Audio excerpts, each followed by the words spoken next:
మీ కృపా ప్రేమ మహదేశం బట్టి ప్రశస్తమైన మీ సన్నిధానములకు వధింపబడిన గొర్రెపిల్ల రక్తాన్ని బట్టి మేము స్తుతిస్తున్నాం. ప్రత్యేక రీతిలో దేవ ఆశ నా ప్రభ నా తండ్రి తన ఆర్డినేషన్లో మరి చర్చి నా తండ్రి దేవ నా పునాది వేయాలని ఎంతో ఆశపడింది దేవ. అయితే మరలా ఆలస్యమైనా మీరు అన్యాయం చేయని దేవుడు మరలా పునాది వేయటానికి మార్గం సాడం చేసినందుకు మేము స్తుతిస్తున్నాం. దుష్ట శక్తులు దురాత్మల సమూహం ఇస్తున్నాం లయపరచండి. మీ జ్ఞానాత్మతో బిడ్డ మీరు నింపండి ప్రభా. సొలొమోనుకి ఇచ్చిన జ్ఞానం, బెసరేనికి ఇచ్చిన జ్ఞానం, మోషేకి ఇచ్చిన జ్ఞానం మీ బిడ్డకు మీరు దయచేయగాక. ఎగ్జాకి ఇచ్చిన జ్ఞానం తండ్రి, నెహెమ్యాకి ఇచ్చిన జ్ఞానము మీ బిడ్డకు మీరు దయచేయమని ప్రార్థిస్తున్నాం. నీకు మహిమకరమైన విధానంలో ఎన్ని ఆటంకములు వచ్చినా దేవాన్ని పునాది వేయటానికి మార్గం సాడం చేయండి. క్రీస్తన బండ పైన అంతని పునాది వేసి మీకు మహిమకరమైన విధానంలో నేను కనపరచడానికి మీ కృపాసారం దయచేయమని ప్రార్థిస్తున్నా. దేవ అనుదినం జరిగే ఆరాధనలో మీరు తోడుగా ఉన్నారు. మధ్యాహ్నం వేళలో ఎన్నో పనులున్నా మీ సంధికి వచ్చిన బిడ్డలు ప్రత్యేకంగా ఎత్తిపడుతున్నాం. వారిని మీ జ్ఞానాత్మతో నింపమని ప్రార్థిస్తున్నాం. దేవా మీరు వారి హృదయంలో వారి సింహాసన ఆశలై పరిశుద్ధత నుంచి అతి పరిశుభ్రంగా నడిపింపచేయమని ప్రార్థిస్తున్నాం. దేవా అలాగనే నా ప్రభావాన్ని ఈ రోజు ఇక్కడ చేరిన వీళ్ళందరిపైన నీ మెండైన దేవుడు మెండుగా ప్రోగించమని ప్రార్థిస్తున్నాం. రాత్రి వేళ వచ్చే వారిని కూడా మీరు సిద్ధపరచండి. ఆత్మతో సత్యంతో మీరు నింపండి దేవ. ఆత్మతో మనసుతో నేను ప్రార్థించడానికి, ఆత్మతో సత్యంతో ఆరాధించడానికి మీ కృపాసహాయం దయచేయగాక. మనుషాత్మ అపవిత్రాత్మ నజరైన యేసుక్రీస్తు శక్తిగా నామాలను గర్తించి పాతలుగా బంధించమని ప్రార్థిస్తున్నాను. మానవ తలంపులు పద్ధతులు దైవోపదేశంలో బోధించే ప్రతి దుర్బోధ నుంచి వినిపించుగాక. దేవ మీకే స్తోత్రం, మీకే స్తోత్రం, మీకే స్తోత్రం, మీకే స్తోత్రం, మీకే స్తోత్రం, మీకే స్తోత్రం. మీ సన్నిధి కాంతి మాత్రం కూడా మీరు పరిశుద్ధుల ప్రభా. మేము ఈ ఉపవాస ప్రార్థన ఇవి ఎన్ని చేసినా పరిశుద్ధత లేకపోతే నిష్ప్రయోజనం కాదు దేవ. ఎల్లెప్పుడు మనం అవి పరిశుద్ధమైన రాళ్ళు ఏమా చెప్పాలి. రాళ్ళను పరిశుద్ధమైన రాళ్ళు అని ఎలా చెప్పగలం? ఏ రాళ్ళు పరిశుద్ధంగా ఉంటాయి? రకరకాల రాళ్ళు ఉన్నాయి కదా. సిమెంట్ ఇటుకలతో కడతారు, రాళ్ళతో కడతారు. ఏమో చెప్తుంది. తెల్ల రాళ్ళు ఉన్నాయి, నల్ల రాళ్ళు ఉన్నాయి, వెరీ గుడ్. ఇంకా కలక రాళ్ళు ఉన్నాయి. ఇంకా పరిశుద్ధమైన రాళ్ళు అంటే ఏమి చూద్దాం. వాక్యంలో 28వ అధ్యాయము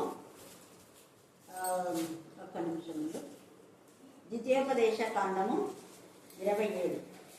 ద్వితీయోపదేశ కాండము 27వ అధ్యాయము 5 నుంచి 8 దాకా చదవండి. అక్కడ నీ దేవుడైన యెహోవాకు బలిపీఠమును కట్టవలేము. ఆ బలిపీఠమును రాళ్లతో కట్టవలేను. బలిపీఠం దేంతో కట్టారంట? ఫస్ట్ లో మందిరాలు లేవు, బలిపీఠాలు ఉన్నాయి. ఆ బలిపీఠంలో గుడారం వేసి గుడారం లోపల బలిపీఠం కట్టాలి. అందుకని ఇక్కడ చెప్తా. అయితే ఆ బలిపీఠము ఫస్ట్ కట్టడం అంటే బలిపీఠమే, రాళ్లతో కట్టినది బలిపీఠమే. మందిరం అంతా గుడారం. గుడారం తర్వాత దేవదారం రాణులతో, సరళం రాణులతో, రకరకాల రాణులతో మరి ఎంతగా సొలొమోను దేవుని మందిరాన్ని కట్టాడు. రాళ్ళు తర్వాత అక్కడ మందిరం. కానీ పునాదికి మాత్రం ఇప్పుడు చెప్పిన రాళ్ళనే ఉపయోగించాలి. చదువు. వాటి మీద ఇనుప పనిముట్టు పడకూడదు. అదే రాళ్ళ మీద ఏం పడకూడదు? ఇనుప పనిముట్టు పడకూడదు. ఇప్పుడు మనకు వచ్చే రాళ్ళన్నీ ఏం చేస్తారు? ఇనుప పనిముట్టుతోనే కదా.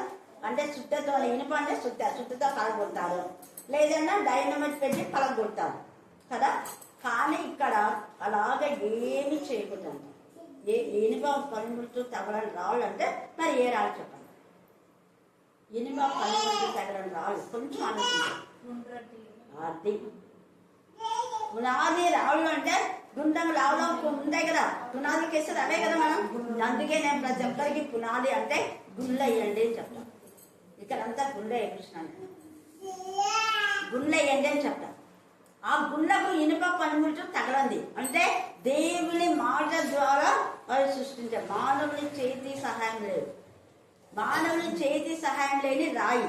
ఆ రాయి, ఆ బండనే యేసయ్య. క్రీస్తు అనే బండ పైన నా సంఘాన్ని కట్టమని పేతురుతో చెప్పాడు. పేతురు అలాగే కట్టాడు. తర్వాత బండ పైన వేసినటువంటి పునాది చాలా శ్రేష్టమైనది. బండ కానీ ఇలాగా గుణక రాళ్ళ పునాది కానీ అవి బాగా స్థిరంగా ఉంటాయి కదా. అలాంటి రాళ్ళు ఇప్పుడైతే అసలు ఈ పునాది రాళ్ళని వేయటమే లేదు. చాలా మంది ఈ పునాది రాళ్ళను వేయకుండా అవి ఏం చేస్తున్నారంటే సిమెంట్తోనే పిల్లర్స్ కట్టి పునాది వేయకుండా వేస్తున్నారా? పునాది వేయడం ఎక్కడన్నా భీములు వేస్తున్నారు అక్కడ చూడండి. కానీ అలా కట్టకూడదు వాక్య ప్రకారం, అందుకనే కూలిపోతున్నాయి. గుర్తుపెట్టుకోండి. వీరొకవేళ ఇల్లు కడితే కింద భీములు అవి ఇవి వేసి 5 అంతస్తులు 7 అంతస్తులు కడితే ఎప్పుడోసారి కూలిపోతుంది. కానీ గుళ్ళతో కట్టినటువంటి ఆ రాళ్ళు పునాదులు చాలా, అందుకే 100 సంవత్సరాలైనా కూడా చాలా ఇల్లు అలాగే ఉంటాయి. మా ఇల్లు 100కి ఎన్ని సంవత్సరాలు తెలియదు, మేము పుట్టినప్పుడు 40 ఏళ్ళ పైగా అయింది. చాలా బాగుంది అక్కడ కర్నూలు. ఇది 30 ఏళ్ళు. అందుకే మనము 95లో దీన్ని స్టార్ట్ చేస్తాం. 98లో ఇంట్లోకి వచ్చాను. అక్కడే ఉన్నాం. వాళ్ళు ఒకటే ముట్టుకుంటుంటే రోజు ఉండని అంటుంటే ఇది తయారైంది. అయినా కూడా ఊరికే ప్రార్థనలు జరుపుకునే వాళ్ళం ఎక్కడే ఉన్నాం. 98లో ఇక్కడికి వచ్చినాం. 3 సంవత్సరాలు అన్నమాట. త్వరగా నేను పూర్తి చేసినాం. హల్లెలూయా, హల్లెలూయా, హల్లెలూయా. ఇక్కడ ఎంత చక్కగా చెప్పిన, మీరు బలిపీఠం కట్టాలంటే మనుషులు ఎవ్వరు కూడా ఈ సుత్తేదో ఇనప కనుబడుతూ తలగినటువంటి రాళ్లతో బలిపీఠం కట్టాలి. అది పరిశుద్ధమైన పునాది, అది పరిశుద్ధమైన రాళ్ళు. ఆ రాళ్ళే పరిశుద్ధమైన. ఇక్కడ హోషేతో ఏమని చెప్తున్నా అంటే వేరే ఎవరిని చేరకుండా అంటున్నాడు. పరిశుద్ధంగా ఉండాలి. 3వ అధ్యాయం అంతా పరిశుద్ధత గురించి ఏమన్నాడు చూడండి. యెహోవా నాకు సెలవిచ్చినది ఏమనగా, ఇశ్రాయేలీయులు ద్రాక్ష పండ్ల అడలను కోరి ఇతర దేవతలను పూజించినను యెహోవాని ప్రేమించినట్లు దాని ప్రియునికి ఇష్టురాలైన వ్యభిచారిణి దాని యుద్ధకు నీవు పోయి దాన్ని ప్రేమించు. ఆమె నీకు విరోధమైన విశ్వాసఘాతం చేసింది. 3 పిల్లలు కానీ దేవునికి విరోధంగా చేసింది కాబట్టి అయినా కూడా దాన్ని శుద్ధి చేయాలి. పరిశుద్ధుడు యెహోషువ. ఈ యొక్క మనం చూసినట్లయితే ఈ యొక్క హోషేయ, యెహోషువ, యోబు వీళ్ళందరూ పరిశుద్ధతను కాపాడుకున్నారు. దేవునికి మహిమకరంగా వాళ్ళు నిలిచారు. అందుకని హోషేయ అంత పరిశుద్ధుడు అయినా కూడా దేవుని యొక్క మాట మేరకు అక్కడికి వెళ్ళాడు. ఎక్కడికి వెళ్ళాడు? దేవుని మాట మేరకు. దేవుని మాట మేరకు ఎక్కడికి వెళ్ళాడు చెప్పండి? వ్యభిచారం చేయి స్త్రీ దగ్గరికి. ఈ యొక్క హోషేయ దేవుడు అవును ప్రభా నేను పరిశుద్ధుని, నేను ఎలా చేస్తానని చెప్పలేదు. నువ్వు చెప్పినట్టు నేను ఆమెను చేసుకున్నా, కానీ ఆమె ఉండకుండా వెళ్ళిపోయింది ప్రభా అంటే అయినా నువ్వు వెళ్ళు. ఎందుకు ఈ మాట అన్నా అంటే మానవుడు అనేక మారులు దేవునికి విరోధమైన పాపం చేసినా తండ్రి అయిన దేవుడు మరలా నా దగ్గరికి రండి అని పిలుస్తున్నాడు. ఎంత ప్రేమ. యెషయా 1వ అధ్యాయము 18-19 చదవండి. యెషయా 1:18-19 అక్కడ ఉంది. అంటే ముందే యేసయ్య జననానికి ముందే, యేసయ్య మరణానికి ముందే, యేసయ్య పునరుద్ధానికి ముందే ఇవన్నీ ప్రవచనాలు అన్నమాట. యెహోవా ఈ మాట సెలవిచ్చుచున్నాడు. రండి మన వివాదము తీర్చుకుందాం. ఎంత బాగా చెప్తున్నాడు. మీకు మీరుగా ఏమేమో మాట్లాడుతున్నారు, గొడవలు చేస్తున్నారు. అసలు గొడవ అవసరం లేదు. రండి మీరు తీర్చుకుందాం. ఏంటది? మీ పాపములు రక్తము వల్ల మీ పాపములు రక్తం లాగా ఎర్రనివైనా అవి హిమము వల్ల తెల్లబడి, అవి హిమం లాగా ఎలాగా తెల్లబడతాయంటే ఎర్రగా ఉన్న పాపాలకు పరిహారం యేసయ్య యొక్క రక్తం. ఎర్రటి యేసయ్య రక్తం. ఆయన చెమట రక్తం బిందుగా మారిందంట. అంటే ఎర్రగా మారింది. చెమటనే రక్త బిందుగా మారేలాగా యేసయ్య మన కోసమే ప్రార్థన చేశాడు ఇష్టమైన చోట్ల. అంటే మన పాప పరిహారం కోసం. అందుకే ఎర్రగా ఉన్న మీ పాపాలు ఎలా ఉంటాయి? హిమము వలె. తర్వాత కెంపు లాగా. కెంపు అంటే ఎరుపుకు గుర్తు. కెంపులో అంటారు ఎర్రటి స్టోన్స్. కెంపు వలె ఎర్రగా ఉన్నప్పుడు గొర్రెబొచ్చులాగా తెల్లవాడు. ఎందుకంటే గొర్రెబొచ్చే అన్నాడు, వేరే ఏమన్నా చెప్పచ్చు. గొర్రెబొచ్చే అన్నాడు, పావురం బొచ్చు అనొచ్చు, కోడి బొచ్చు అనొచ్చు, తెల్ల ఏమేమి ఉంటాయి కదా. కానీ అలా తెల్ల కొంగలు ఉంటాయి, బొచ్చులు ఎంత తెల్లగా ఉంటాయి అంటే గొర్రె బొచ్చే అన్నాడు. కారణం ఏంటంటే యేసయ్య గొర్రెగా వధించబడుతున్నాడు, వద గొర్రెగా మారుతున్నాడు. ఆ గొర్రె పిల్ల యొక్క రక్తం ఎర్రగా ఉంది. ఆ గొర్రె పిల్ల యొక్క రక్తం ఎర్రగా ఉంది. కానీ మీ పాపంలో ఎర్రగా ఉన్న వాటిని ఆయన తెల్లగా చేస్తాడు. గొర్రె వచ్చుగా గొర్రె ఎంత నిర్దోషమైందో, ఎంత నిష్కల్మషమైందో అలాగా చేస్తాడు. తెల్లటి గొర్రె లాగా నేను చేస్తాను. ఆయన కాపరిగా ఉంటాడు. గొర్రెగా చేసినాక గొర్రెలు కాపరి ఎవరు? యేసయ్య. యేసయ్య నిన్ను కాపాడుతాడు. ఎలా కాపాడుతాడు? మీరు పాపం చేయకుండా పరిశుద్ధ క్రీస్తులో ఉంటే నువ్వు ఎప్పుడు పరిశుద్ధంగా ఉంటావు. క్రీస్తుకు వేరైతే అపవిత్రమైంది. అందుకనే మనం చూస్తే యోహాను సువార్త 15లో తీగ ద్రాక్ష వాళ్ళు ఉంటే తప్ప అది పరిశుద్ధంగా ఉండదు. ఒకవేళ పనికి రాకపోతే దాన్ని ఏం చేస్తారు? యేసయ్య కట్ చేస్తారు. మత్తయి సువార్త 7వ అధ్యాయంలో కూడా ఎంత తేటగా అక్కడ ఫలించని ప్రతి చెట్టును ఏం చేస్తారు? కొట్టేస్తారు. 3వ అధ్యాయంలో కూడా చెట్టు వేన గుడ్డలి ఉంచడం, ఫలించని ప్రతి చెట్టు ఏమవుతుంది? కొట్టివేయాలి. అలా కొట్టివేయబడకుండా మన బ్రతుకులు సరి చేయాలని తండ్రి అయిన దేవుడు యేసయ్యను మన కోసమే బలియాగంగా ఆయన శరీరంలో ఆ శరీరంలో ఉన్న రక్తం అంతా కూడా కార్చడానికి ఆయన అలో చేశాడు. దేవుడు ఒప్పందం ఇది. యేసయ్యకు దేవుడికి ఇది ఒక నిర్ణయం ఒప్పందం. వాళ్ళ పాపం చాలా భయంకరంగా ఉండొచ్చుడు. నువ్వు వాళ్ళ పాపం రక్తం అంతా నువ్వు కార్చేసి నీ శరీరంలో అంతా వాళ్ళ పాపాన్ని పీల్చుకోవాలి. నువ్వు నిర్దోషివే. అందుకే యోబు అంటాడు, పాప సహితునిలో నుంచి పాప రహితులు పుట్టగలిగిన ఎంత మేలు అంటాడు. పాప సహితుడు అంటే మానవుడు. మానవులో నుంచి పాప రహితుడైన యేసయ్య పుట్టే ఎంత మేలని ముందే ప్రవచించాడు. చాలా మేలే. అందుకే మానవులంతా పాపమే, ఈవెన్ తల్లి మరియ కూడా. అందుకనే ఎందుకంటే ఆదాము నుంచి వచ్చిన పాపం ఉంది కదా మనకు. తల్లి మరియలో ఆయన జన్మించాడు. మన పాపములు పరిహారం చేయండి. ఆమె పరిశుద్ధురాలే, కానీ జన్మ పాపం ఉంది.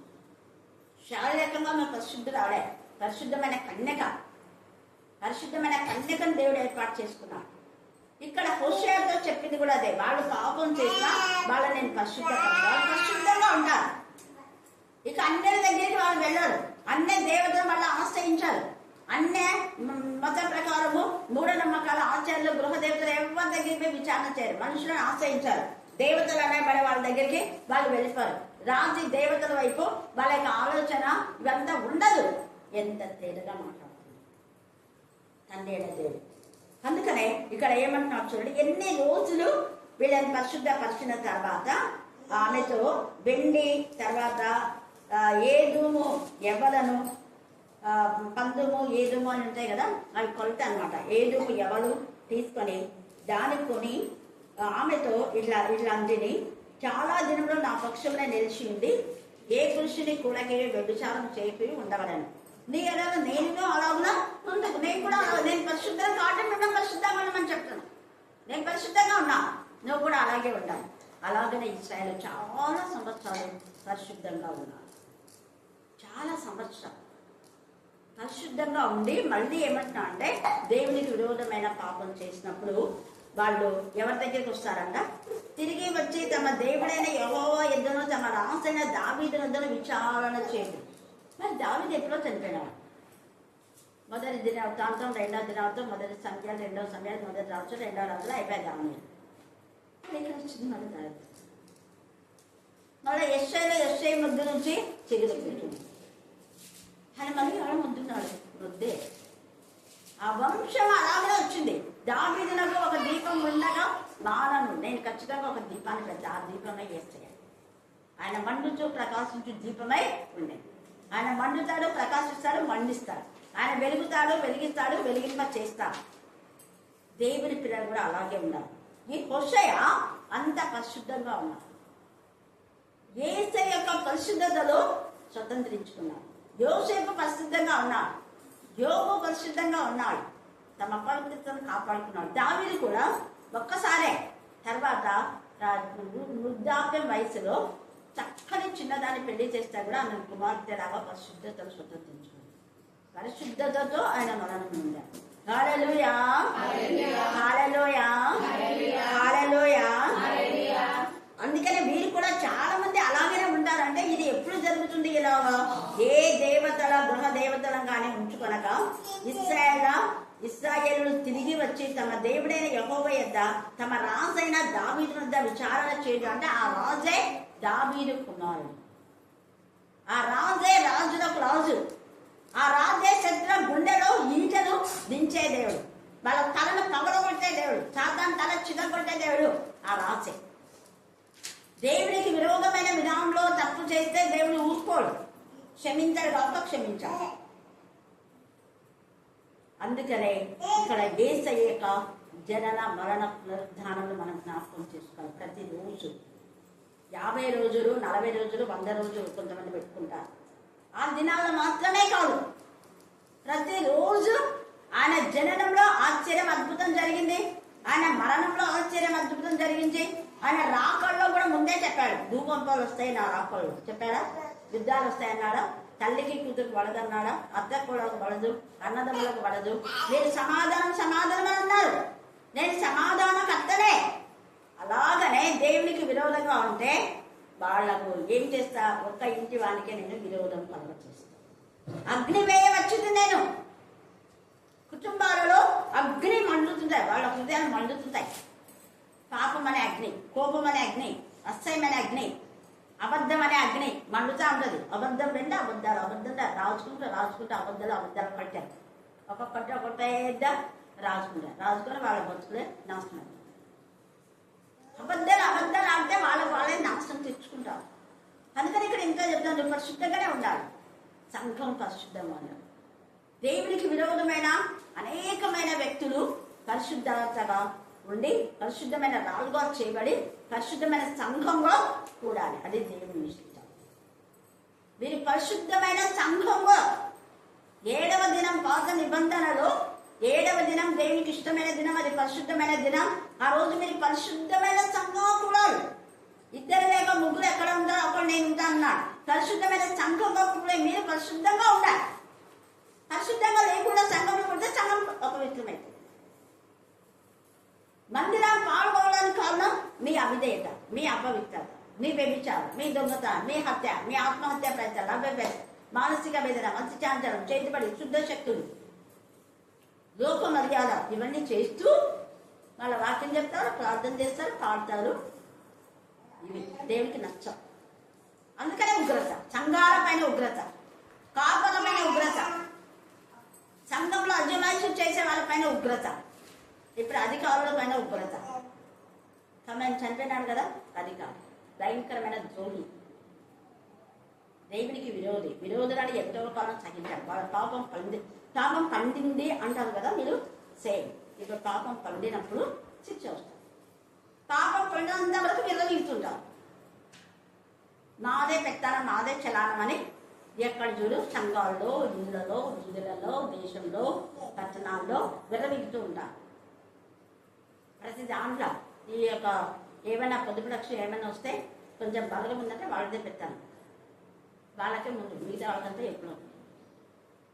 లీడర్స్ అంటే ఇంకా ఎంత పెద్దనో చేస్తుంటారు, అందరు కాదు కొందరు.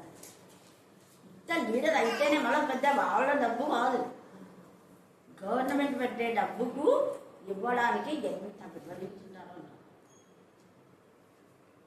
చిన్న దానికి. అందుకే ఈ సమయం అంటే మనం పరిశుద్ధతను మనం కాపాడుకోవాలి. ఇక్కడ తండ్రి అయిన దేవుడు హోషేతో చెప్పాడు, వాళ్ళు అలాగే చేశారు. పరిశుద్ధమైన రాళ్లతోనే మరి పునాది వేయాలి అంటున్నాడు. తర్వాత మనం చూస్తే సామెతలు 87 1-3. సామెతల వర్మ కీర్తన 87 1-3. ఆయన పట్టణపు పునాది, ఆయన పట్టణం అంట, పట్టణమే, పట్టణపు పునాదే ఎక్కడ వేసినంట ఆయన పరిశుద్ధ పర్వతం. పరిశుద్ధ పర్వతం. ఏది పరిశుద్ధమైన పర్వతం? యెరూషలేము పరిశుద్ధమైన పర్వతం, పరిశుద్ధమైన పట్టణం, ఆయనకి ఇష్టమైన కోరుకున్నటువంటి ప్రదేశం. సియోను దేవునికి ఇష్టమైన కొండ. దేవునికి ఇష్టమైన దాన్ని మీరు ఓరో చూపులు చూస్తున్నారా? అది పరిశుద్ధమైంది, మీరు దాన్ని అపవిత్రంగా ఉంచుతున్నారు. అందుకని 87 1-3 దాకా బాగా చదువుకోండి. అది పరిశుద్ధమైన పర్వతం మీద దాని పునాది వేయబడింది. పునాది రాళ్లకు ఇక్కడ ఉంచుతున్నాను. పరిశుద్ధమైన రాళ్ళు, పరిశుద్ధమైన రాళ్లతో పునాది వేశాడు. అక్కడ ఇశ్రాయేలు కూడా మోషే చెప్తాడు, మీరు ఇక్కడ నుంచి వెళ్ళేటప్పుడు 12 రాళ్ళను తీసుకొని అక్కడ నాటాలే పరిశుద్ధం. ఆ రాళ్ల పైన సున్నం కొట్టి దేవుని వాక్యం రాయాలంట, నిబంధన. ద్వితీయోపదేశకాండం 27 అంతా ఉండేది. టైం లేదు కాబట్టి మీకు కొంచెమే చదివించి 5 నుంచి 8 దాకా మీరు చదవండి, తేటగా ఉంది. ఈ 80 కూడా పునాది అంటున్నాడు. తర్వాత హెబ్రీయులకు రాసిన పత్రిక 3వ అధ్యాయము 3వ వచనం 3:3. హెబ్రీ ప్రతి ఇల్లును ఎవడైనా చూడండి, ప్రతి ఇల్లు ఎవరైనా ఒకటి చేత కట్టబడును. ఎవడైనా ఒక్కరి చేత అని రాబడింది. ఒక్కడంటే వాళ్ళు మెయిన్ ఉంటారు, మిగతా వాళ్ళ కింద ఎంతమంది ఉంటారు. మెయిన్ పర్సన్ ఒకరు ఉంటారు, ఒక ఇంజనీర్. ఏ ఇంజనీర్ను మనం పెట్టుకుంటామో అదే ఇంజనీర్తో పూర్తి చేసుకుంటాం, అవునా? కానీ వేరే ఇంజనీర్లు మారితే అక్కడ మారిపోతుంది అంతే. ఏ ఇంజనీర్తో ఎవరైనా ఇంజనీర్తో కట్టబడితే అలాగనే మానవుల జీవితం కూడా. పునాది వేసింది ఒకరైతే ఇంకోటి కట్టే ఆ కట్టం అది ఖచ్చితంగా తెలియపోతుంది. సరే కట్టం వాళ్ళు పునాది వేసిన వాళ్ళకు బాధ్యత ఉంటుంది. ఎవరైనా ఒకరి చేత కట్టబడితే కట్టిన వాళ్ళు ఎవరు? దేవుడే.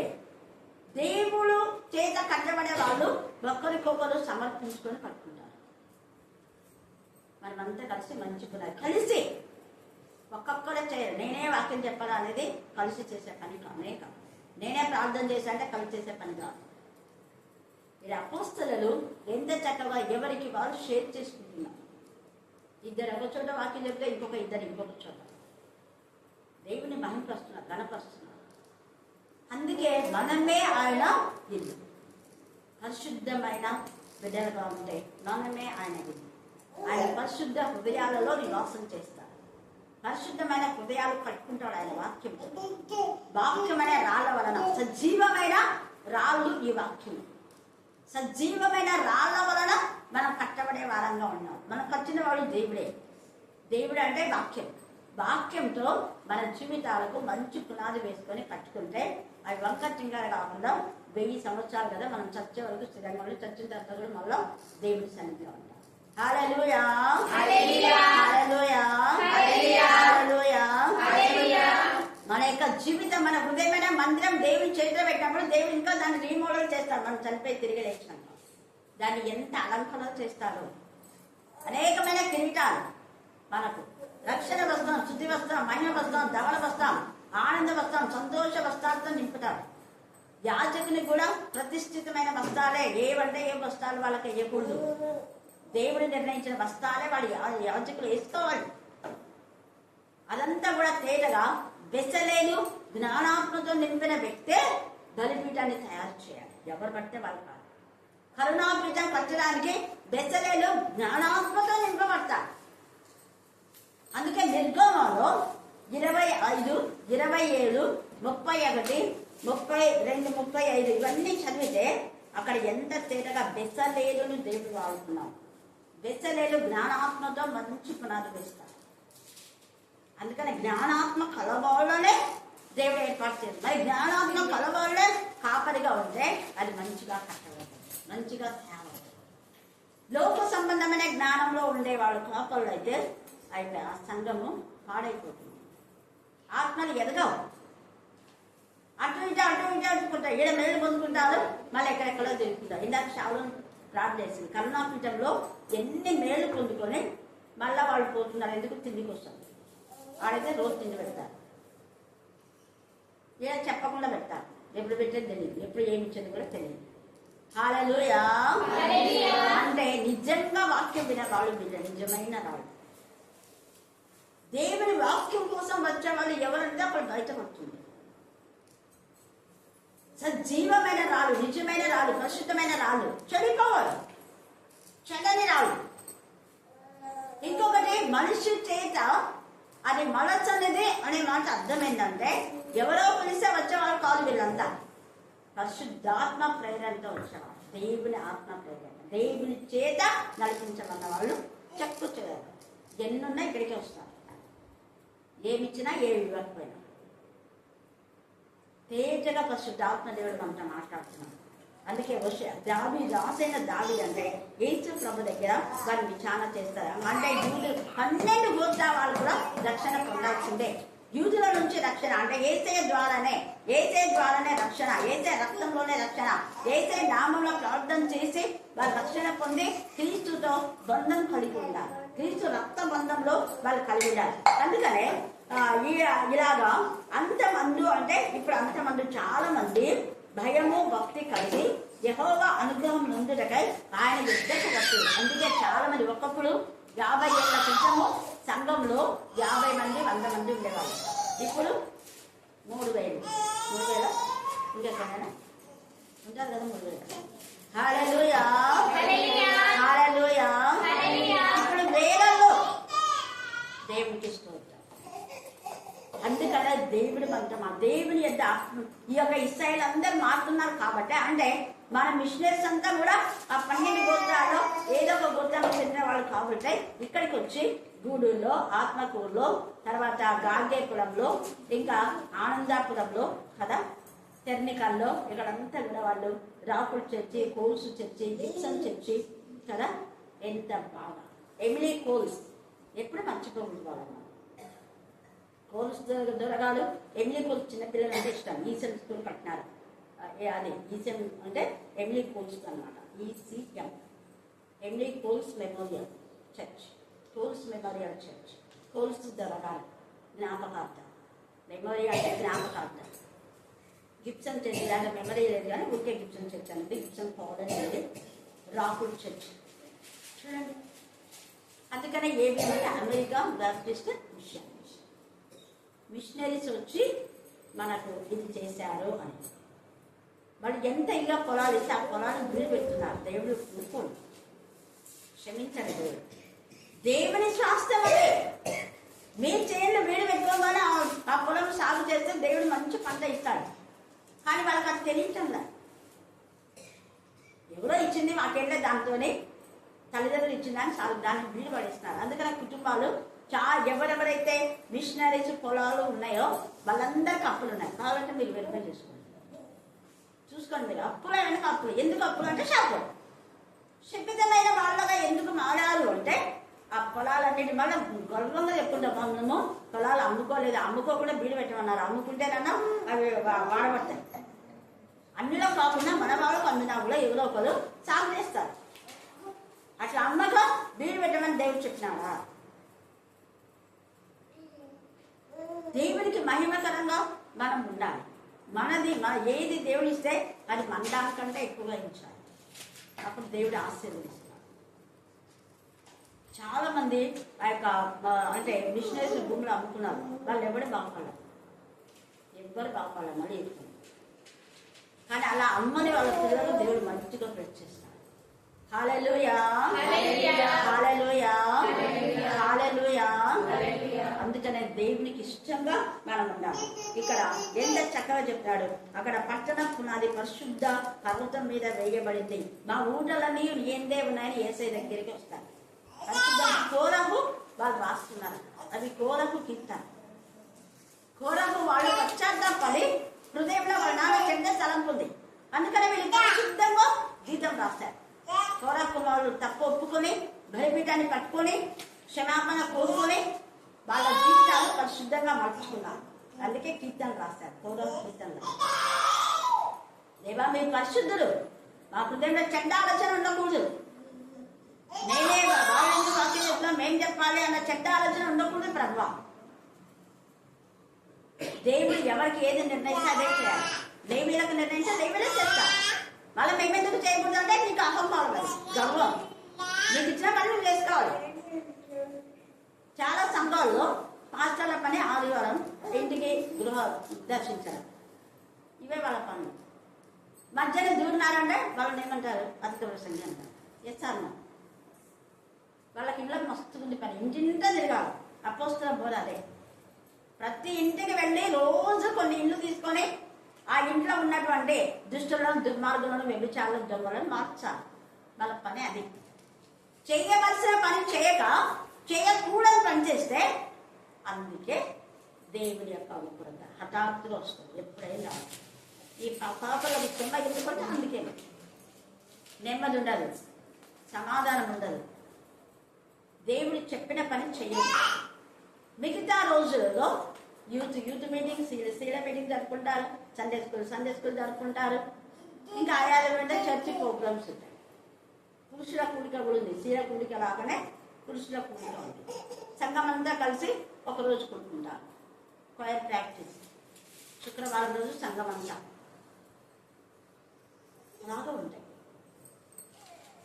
దేవునికి మహిమకరంగా మనం షేరింగ్ ఇస్తే దేవుడు ఎందుకంటే యేసు ప్రభువాడు తను పరిశుద్ధంగా ఉండి శిష్యులను పరిశుద్ధపరిచి పరిశుద్ధాత్మతో శక్తితో నింపి మీరు వెళ్ళి వాక్యం ప్రకటించండి అన్నారు. పరిశుద్ధాత్మతో శక్తితో నింపి పంపారు. వాళ్ళలో భేదాలు లేకుండా పోయినారు. ఇద్దరిద్దరు పంపినాడు. అందుకే అందరికీ ఒకే రూల్స్ పాస్ చేస్తున్నారు. వేరే వేరే రూల్స్ ఇవ్వలే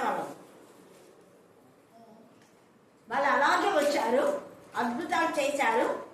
ఏసైకి చెప్తే అప్పుడు ఏసై అన్నాడు, అద్భుతాలు జరిగినాయి, ఆశ్చర్యాలు జరిగినాయని పడద్దు. మీ పేర్లు జీవగ్రంథమందు రాయాలి. మన పేర్లు ఎప్పుడు జీవగ్రంథంలో రాయాలి? పరిశుద్ధంగా ఉంది. కింగ్ సౌలు పరిశుద్ధతను కోల్పోయి పరిశుద్ధాత్మ ఆయన నుంచి వెళ్ళిపోయింది. విషపు తలంపులు ఎప్పుడెప్పుడు దావీదు మేలు చేశాడు. దావీదు తన ప్రాణం కాపాడినాడు. సిగ్గులేదు. అవును కదా, ఇంతగా కాపాడినటువంటి దావీదు ప్రాణము తీయకూడదు అనే ఆలోచన లేదు. దావీదు ప్రాణం తీయాలనుకునే వాళ్ళు ఆత్మను నరకానికి పంపించుకుంటారు. గుర్తుపెట్టుకోండి. ఆత్మను కాపాడాలనుకునే వాళ్ళు పరలోకంలో ఉంటారు. సౌలు ప్రాణం తీయాలని దావీదు అనుకోలేదు. అందుకనే ఆయన ఆత్మ దేవుడి సన్నిధిలో నిరంతరం ఆనందిస్తూ గొంతులు. మనం ఇతరుల ప్రాణం తీయాలనుకుంటే నీ ఆత్మకు ఆనందం ఉండదు. గుర్తుపెట్టుకోండి. మన ప్రాణం పోయినంత పని మనం చేస్తే నీ పాపం నిలబడుతుంది. ఎవరు అవసరం లేదు. కింగ్ సౌలుకు ఎంత అయినా విన్నారు. ఆయన పాపం ఆయన వద్దు, చెయ్యదు చెయ్యదు చెయ్యదు ఎన్నిసార్లు చెప్తాడు. చెప్పి మౌనంగా ఉన్నాడు. తన పాపం తన్నే పెట్టుకుంది. అంతే. చెప్పినా వినకపోతే వదిలేస్తాం. దేవంగా నీ ఇష్టం. నేను చెప్పి నాకు విసుకొచ్చిపోయింది. దేవుడు మొత్తాడు. నీ ఇష్టం దేవాన్ని దేవుడికి అప్పగించాడు. దేవుడు మొత్తాడు. దేవుడు ఊరుకోవాలి. చెప్పని పని చేసిన వాళ్ళని ఎప్పుడు దేవుడు క్షమించాలని ఊరుకోవాలి. ఇస్కరియోతీయుడా కూడా ఇది వద్దు అన్నాడు. మానుకోవాలి. తర్వాత చెయ్యన్నాడు. చేసుకోపో, నీ ఇష్టం వచ్చి చేసుకో, త్వరగా చెయ్యన్నాడు. అక్కడి నుంచి వెళ్ళిపోయినాడు. నువ్వు చేసే పని ఏదో త్వరగా చెయ్యి. త్వరగా వేసుకుని తెచ్చుకున్నాడు. ఎంత చెప్పినా విన్నా. వాళ్ళు పుట్టకపోతే మేలు అన్నాడు. ఎన్ని హెచ్చరికలు చేసినాడు. నన్ను చంపేవాడు ఇక్కడనే ఉన్నాడు. మొదట వాడు ముఖం ఉంచుతాడంటే తనకు తెలుసు కదా. అప్పుడు కూడా వాని ఇల్లు పెద్దగా మార్చబడుతుంది అన్నాడు. వాళ్ళని చెప్పినా కూడా వెళ్ళాలి. యూదా పాపం ఇనుప గ్రంథంతో రాయబడింది అని చెప్పినా వెళ్ళాలి. ఇప్పుడు ఏడుస్తున్నాడు నమ్మకంలో. ఏ ప్రయోజనం ఇప్పుడు ఏడుస్తుంది. ముందు వినింటే ఈ 11 మంది అలా లేరు. వాళ్ళతో మాట్లాడద్దంటే మాట్లాడుకుంటున్నారు. ప్రధాన యాజకుల దగ్గరికి పోరు, పెద్దల దగ్గర పోరు, సభ్యుల ఎవరి దగ్గర పోరు. పోండి అంటే ఏసయ్య మేము ఎక్కడికి పోతాము, జీవజల ఊటలు నీ దగ్గర ఉన్నాయి, నేను నుంచి అడిగిపోతాం సార్, మీరు కూడా పోతారా, వెళ్ళిపోండి అన్నాడు. ఇస్కరియోతీయుడా పోయినాడు కదా వాళ్ళు, మీరు కూడా పోండి అన్నాడు. మేము ఎక్కడికి పోతాం ఏసయ్య, నువ్వే మాకు జీవజల ఊట. చనిపోయే వరకు ఏసయ్య వెంబడించాడు. అందుకే ఏసయ్య పునరుద్ధాన శక్తిని పొందుకొని ఏసై చెప్పిన విధానంలో దేవునికి మహిమకరంగా జీవించి హతసాక్షులయ్యాడు. దేవుని సన్నిధిలో ఆనందిస్తున్నాడు. ఇస్కరియోతీయుడా చెప్పినా కూడా వినేవాడు నరకంలో ఆలోచిస్తున్నాడు. వీళ్ళు ఆనందించి గొంతులు వేస్తున్నారు. దేవుడు ఈ వాక్య భాగం దీవించి ఆశీర్వదించు గాక. ఆమేన్. చివరి ప్రార్థన అంకితమైన ప్రార్థన నడుస్తుంది.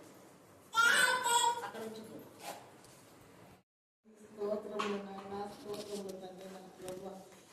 నాయనా మేము మారు మనసున్నది నా తండ్రి. నీకు ప్రతి సంవత్సరం ఇదే శిలువ శిక్షకుండా కూడా మేము మారే గుణమే తండ్రి. నీకు గొప్ప హృదయం తండ్రి. నీకు స్తోత్రములు నాయన, స్తోత్రములు తండ్రి. నా ప్రభు ఇదిగో నాయన ఈ మధ్యాహ్న కాలంలో తండ్రి కరుణాపీఠంలో చేరి నిన్ను స్తుతించడానికి, నిన్ను ఘనపరచడానికి నీకు ఇచ్చిన ధన్యతను బట్టి కూడా నీకు స్తోత్రములు నాయన, స్తోత్రములు తండ్రి. ఇక్కడ మేము చిన్న మందగా కూడి నిన్ను స్తుతించి నిన్ను ఘనపరచుటకు నువ్వు ఇచ్చిన కృపనే నాయన, నీకు స్తోత్రములు తండ్రి, స్తోత్రములు నాయన. ఇదిగో నాయన కరుణాపీఠంలో అక్కను ఆనాటికి అభివృద్ధి పొంది ఆమెకు మంచి ఆరోగ్యం దయచేసి ఆమె విత్తుతున్న విత్తనమును మా హృదయంలో ఇప్పుడు ఫలించలాగా నా కృప చూపండి నాయన. నీకు స్తుతి స్తోత్రము నాయన. మా వాక్యమును విని వినగల చెవులు గ్రహించే మనసును దయచేసి మా కాపాడుతావని యేసయ్య అతి పరిశుద్ధమైన నామం అడుగుతున్నాను మా తండ్రి. ఆమేన్ ఆమేన్ ఆమేన్.